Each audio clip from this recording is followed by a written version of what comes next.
쿠마 아도나이 베야푸츠 오예베카 베야누스 메사네카 미파네카.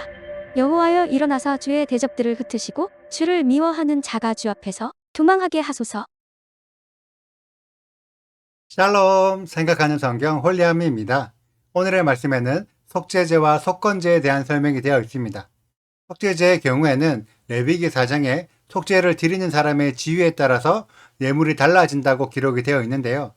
이스라엘의 평민 같은 경우에는 비교적 저렴한 암염소로 속죄제를 드리도록 되어 있습니다. 그런데 암염소를 드리는 것에 여러 개 안 되는 사람도 있습니다. 그럴 경우에는 산비둘기 2마리나 집비둘기 2마리로 대신해서 속죄제를 드릴 수 있습니다. 그런데 그것조차 여러 개 안 되는 더 가난한 사람의 경우에는 소재의 밀가루로도 속죄제를 드릴 수 있습니다. 이렇게 사람의 형편에 따라 예물을 다르게 드릴 수 있는 제사는 번제였습니다. 번제는 여호와 하나님을 사랑하는데 그 마음을 표현하기 위해 자발적으로 예물을 드리는 제사로 예물의 어떠함보다 하나님을 사랑하는 마음이 더 중요한 제사입니다. 속죄제도 동일합니다.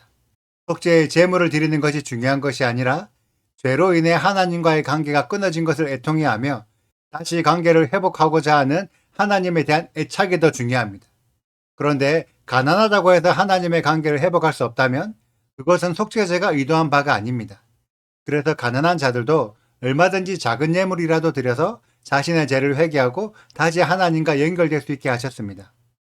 특히 너무 가난하여 소재의 밀가루로밖에 속죄를 드릴 수 없는 사람에게는 올리브 기름과 유황을 요구하는 것도 사치입니다. 그래서 11절에 올리브 기름과 유황을 뺀 오직 고운 밀가루로만 속죄 제물을 드리게 하셨습니다. 이때에는 밀가루에 안수를 하지 않아서 자신의 죄를 다른 동물에게 전가시키는 것처럼 밀가루에게 죄를 전가하지 않았기 때문에 밀가루의 속죄 제물의 남은 분량은 제사장이 먹을 수 있습니다. 하나님은 가난한 사람이라 할지라도 하나님과 다시 연결되고자 하는 그 사람의 열망을 귀하게 받으시는 거죠. 이것만 봐도 하나님은 속죄 제물을 받기 위해서 속죄제를 드리라고 명령하신 것이 결코 아닙니다. 죄를 깨닫고 진정한 회개를 하여 다시 하나님과의 관계를 회복하길 원하는 제사인 거죠. 그렇기 때문에 돈의 액수가 중요한 것이 아닙니다. 그렇지만 부유한 사람이 충분히 합당한 제물을 드릴 수 있음에도 가난한 사람이 드리는 예물을 드린다면 그것은 하나님과의 관계를 회복하는 것이 목적이 아니라 속죄받는 것에 목적을 두기 때문에 그 마음이 악함으로 속죄가 되지 않습니다. 속죄를 드리는 사람의 마음 상태가 더 중요한 거죠. 그리고 이어서 속건제에 대한 내용이 나오는데 속건제는 여호와의 성물에 피해를 입히거나 계명을 어기거나 이웃의 물건을 훔치거나 피해를 준 경우에 적용되는 제사입니다. 이때에는 순양으로 속죄 제사를 드리고 피해 입힌 물건의 5분의 1을 추가로 배상해야 합니다. 대다수 신앙인들은 속건제에 대해서 잘 이해하지 못합니다.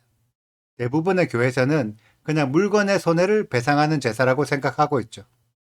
속건제의 제물을 보면 순양이라고 딱 지정되어 있습니다.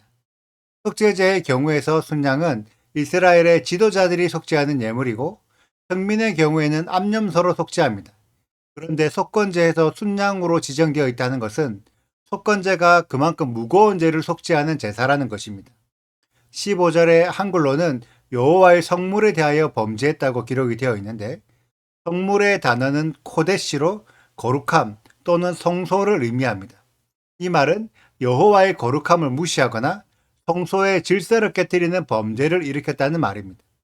그리고 여호와의 계명을 어겼을 때도 속건제를 드려야 하는데 이 경우에도 어쩌다가 실수로 계명을 어긴 것이 아닙니다.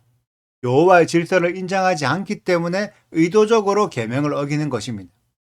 이웃의 물건에 피해를 입히는 경우도 실수로 피해를 준 것이 아니라 고의적으로 물건을 훔치거나 일부러 착취한 것을 의미합니다. 이런 경우들은 악의를 가지고 의도적으로 범죄하여 하나님 사랑과 이웃 사랑을 어겼기 때문에 더 큰 죄가 적용되는 것입니다. 그래서 암염소보다 더 큰 순양으로 제물을 드려야 하고 피해 입은 것의 5분의 1을 추가로 배상해야 하는 것입니다. 다른 제사들, 번제, 소제, 화목제, 속죄제들보다 가장 무거운 속죄의 대가를 요구하시는 것이 속건제입니다. 지금부터 마음이 불편한 얘기를 하더라도 잘 들어주시길 바랍니다. 저는 기독교 교회가 여호와께 회개의 속죄제를 드리는 것이 아니라 자신의 죄를 완전히 자복하고 굴복하는 배상하는 속건제를 드려야 한다고 생각합니다. 기독교 교회는 성경을 잘못 이해하고 있는 것이 아니라 의도적으로 다르게 해석하여 성전의 질서를 인정하지 않고 여호와의 계명을 지킬 수 없도록 만들었습니다. 그리고 기독교 역사 안에는 고의적으로 유대인들을 학살하고 토라의 가르침을 빼앗으려고 했습니다. 물론 대부분 교회 성도들은 잘 모르는 역사의 이야기일 것입니다. 하지만 기독교를 이끌어가고 있는 교회 지도자들은 이미 이런 부분들을 다 알고 있습니다. 알지만 모른 척하고 성도들에게 알려주지도 않는 거죠. 그래서 지금도 어떤 일이 일어나냐면 하나님의 구속사를 실행한다는 목적으로 이스라엘로 선교를 가서 하나님의 율법을 지키고 있는 유대인들에게 예수님을 믿고 더 이상 율법을 지킬 필요가 없다고 전하고 있습니다.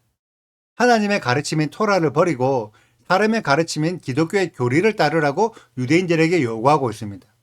이 부분에 대해 유대인들은 예수와의 복음을 못 받아들이는 것이 아니라 2000년 동안 여호와의 토라를 지킨다는 이유로 자신들을 학살했던 로마의 강압적인 행포를 지금의 기독교도 똑같이 하고 있다고 받아들이고 있습니다.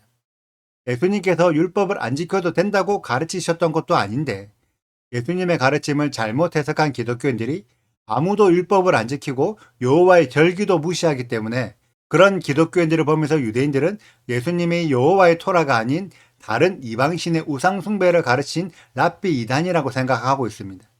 유대인들이 예수와를 오해한 것이 아니라 여호와의 토라를 무시하는 기독교인들 때문에 예수와께서 지금도 우상 숭배자라고 오해받고 계십니다. 기독교 교회 지도자들은 이미 이런 내용들을 다 알고 있는데 성도들에게 알려주지 않기 때문에 아무것도 모르는 교회 성도들이 속건제를 드려야 할 만큼 무거운 죄를 계속해서 짓고 있는 거예요. 이런 부분은 교회 지도자들이 속건제를 드려서 자신의 잘못과 기독교 전체의 죄를 바로잡아야 합니다. 오늘의 말씀 19절을 보면 그가 여호와 앞에서 참으로 잘못을 저질렀다고 말하고 있습니다. 그래서 우리들은 여호와께 속건제를 드려서 우리의 모든 잘못된 것들을 바로잡아야 합니다. 그리고 그 바로잡는 때가 천년왕국의 시간이 될 것입니다. 예수와께서 오셔서 모든 잘못된 것들을 바로잡는 시간이죠. 그래서 참된 하나님 사랑과 이웃 사랑을 회복하는 시간입니다. 저의 영상을 보신 분들은 제가 여호와의 절기를 지켜야 한다고 여러 번 이야기를 하고 여호와의 절기가 구속산에서 어떤 흐름인지를 설명하는 강의 영상을 올려드려서 이미 여호와의 절기가 중요하다는 것을 알고 계실 겁니다. 그런데 중요하다는 것만 알지 여호와의 절기를 알면서도 실제로 지키지 않으면 그 또한 여호와의 거룩함과 질서를 무시하는 행위가 됩니다. 곧 여호와의 유월절과 무교절이 다가옵니다. 절기를 지키는 교회에 출석하여 함께 지킬 수 있는 분들은 그렇게 지키시고 절기를 지키는 교회를 알지 못해서 못 지키시는 분들은 유튜브 실시간 영상을 검색해서 그 시간을 지켜보세요. 안 지켜서 모르는 것이지 절기를 지켜보신 분은 절기의 소중함을 깨닫게 됩니다. 하나님의 명령들을 지킴으로 제3을 받고 속건제에서 자유로워지는 우리 홀리아미 가족들이 되시기를 축복합니다. 오늘의 영상은 여기까지입니다. 오늘의 말씀을 읽으시고 질문이 있으시다면 언제든지 댓글로 남겨주세요. 오늘도 감사합니다. 샬롬! 만일 그의 손이 산비둘기 2마리나 집비둘기 2마리에도 미치지 못하면 그의 범죄로 말미암아 고운 가루 10분의 1 에바를 예물로 가져다가 속죄 제물로 드리되 이는 속죄제인즉 그 위에 기름을 붓지 말며 유향을 놓지 말고 그것을 제사장에게로 가져갈 것이요 제사장은 그것을 기념물로 한 움큼을 가져다가 제단 위 여호와의 화제물 위에서 불사를 지니 이는 속죄제라. 제사장이 그가 이 중에서 하나를 범하여 얻은 허물을 위하여 속죄한즉 그가 사함을 받으리라. 그 나머지는 소제물 같이 제사장에게 돌릴지니라.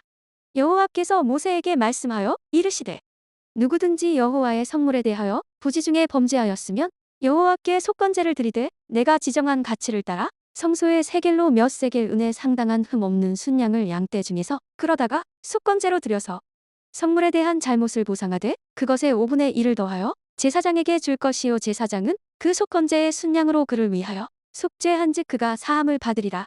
만일 누구든지 여호와의 계명 중 하나를 부지 중에 범하여도 허물이라 벌을 당할 것이니 그는 내가 지정한 가치대로 양떼 중 흠없는 순양을 속건제물로 제사장에게로 가져갈 것이요 제사장은 그가 부지 중에 범죄한 허물을 위하여 속죄한즉 그가 사함을 받으리라. 이는 속건제니 그가 여호와 앞에 참으로 잘못을 저질렀음이니라. 여호와께서 모세에게 말씀하여 이르시되 누구든지 여호와께 신실하지 못하여 범죄하되 곧 이웃이 맡긴 물건이나 전당물을 속이거나 도둑질하거나 착취하고도 사실을 부인하거나 남의 잃은 물건을 줍고도 사실을 부인하여 거짓 맹세하는 등 사람이 이 모든 일 중에 하나라도 행하여 범죄하면 이는 죄를 범하였고 죄가 있는 자니 그 훔친 것이나 착취한 것이나 맡은 것이나 잃은 물건을 주운 것이나 그 거짓 맹세한 모든 물건을 돌려보내되 곧 그 본래 물건의 5분의 1을 더하여 돌려보낼 것이니 그 죄가 드러나는 날에 그 임자에게 줄 것이요 그는 또 그 속건 재물을 여호와께 가져갈지니 곧 내가 지정한 가치대로 양떼 중 흠없는 순양을 속건 재물을 위하여 제사장에게로 끌고 갈 것이요 제사장은 여호와 앞에서 그를 위하여 속죄한즉 그는 무슨 허물이든지 사함을 받으리라. 구독과 좋아요를 눌러주세요. 그리고 알림 설정도 해주시고요. 그리고 하트도 꼭 눌러주세요. 슈바 아도나이 리베보트 알레페 이스라엘 여호와여 이스라엘 천만인에게로 돌아오소서.